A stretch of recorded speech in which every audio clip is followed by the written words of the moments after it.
Yes, Majority Leader. Honorable Speaker, let me begin by thanking you for the action that you have just taken, Honorable Speaker, because as you have rightly put it, it is about the dignity of this House, not the person of the Speaker. It is not about Honorable Kibagendi as a member of Parliament or even as a person, but about the dignity of this House, Honorable Speaker. And I really want to plead with all of us.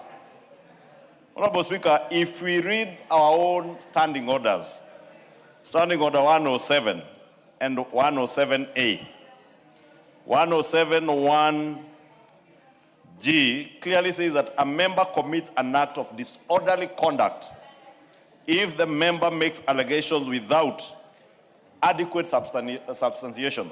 Honorable Speaker, if you listen to what Honorable Kibagendi was saying on national TV this morning, he had no substantiation of how this House has been auctioned, and even saying very disparaging things about the Deputy Speaker, yes, who in any case was supposed to be in that show, or rather on that show, together with the Honorable Robert Mbui. Honorable Kibagendi is having his first term. He has only been in this House for 2 years, and I must agree with the member for Migori County. The member has never brought a single motion, has never proposed a single bill, and has never in any manner contributed meaningfully to any debate in this House.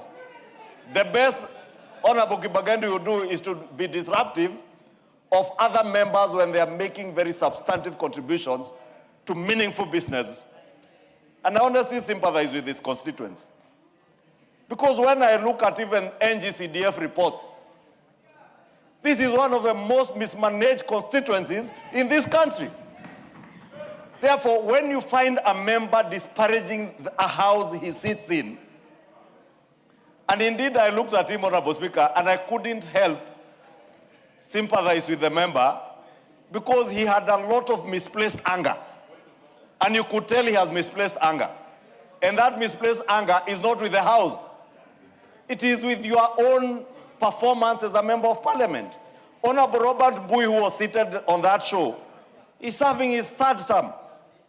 And I was praying Honorable Robert Mbui would advise him, and I hope you did, Honorable Robert, after the show, that it serves you no good as a first-time member of Parliament to disparage and indignify the House that you sit in, hoping or assuming that it will cure other inadequacies that maybe you may have as a member of Parliament in your own constituency or out there, that it serves you better when you dignify the House. Because in this House, when you have experienced members like Robert Mbui, like the Deputy Speaker who is also serving her third term now, they are more likely to advise you on how even to conduct affairs in your own constituency other than disparaging. I know the Honorable Deputy Speaker was saying to have fear to appear on the show. And in fact, if you listen, you hear the anchor, the news anchor, or the host of that show correcting him and telling him he even has an apology from the Deputy Speaker because she was tied up in Eldoret and was on the road driving because of the unfortunate strike by KCA officers. And I know there are many members, including our chair of the Jailer Committee, who are stuck in Eldoret. I know Honorable Samuel Boroto has told me this morning he could not make it because he was also on the road. He missed his flight, and they were stuck in Eldoret for some time. And therefore, the things Honorable Kibagendi was saying should not be excusable for any member, Honorable Speaker. And Honorable Speaker, this is a matter, it is good that you have taken action because I wanted to ask the Honorable Sarah Korere to move that we name Honorable Kibagendi and we commit him to the Powers and Privileges Committee. But Honorable Speaker, let me take this opportunity to thank you because I'll be raising another issue tomorrow. Because in your standing as Speaker, you have done what is right to protect the dignity of this House. Because, Honorable Speaker, whenever a matter is raised, whether it is in committee, in the House, or outside the House, that touches on our dignity, it is all of us collectively, Honorable Speaker.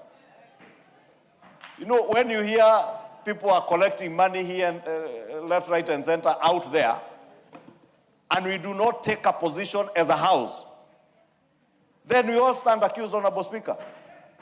When we are said to have been auctioned, Honorable Speaker, you know, serious people like Senior Counsel Otiende Omolo, can you imagine? Now who would auction Otiende Omolo? Who would auction TJ Kajwang? Or an elder like Professor Nyikal, a man who sits through this house from 2:30 to 7 p.m. at times to midnight, when Anthony Kibagendi, who is younger and who is more resilient to sit for hours, hardly sits in this house for 30 minutes. So even when the house was being auctioned, where were you, Honorable Kibagendi? And he should be ashamed of himself, Honorable Speaker. And if he does not apologize, Honorable Speaker, in a manner that is acceptable to the House, Honorable Speaker, we must take more decisive action on the Honorable Kibagendi. Yes, we must take into our powers and privileges committee, Honorable Speaker. And with that, Honorable Speaker, I must say it is very embarrassing and shameful for Honorable Kibagendi to have done what he did. And thank you, Honorable Speaker, Honorable for members, dignifying this House. Those who may wish to comment on this will do so when the apology comes. But what I want to encourage you members, there are members in this House, such as TJ Kajwang, James Nyikal, the elders,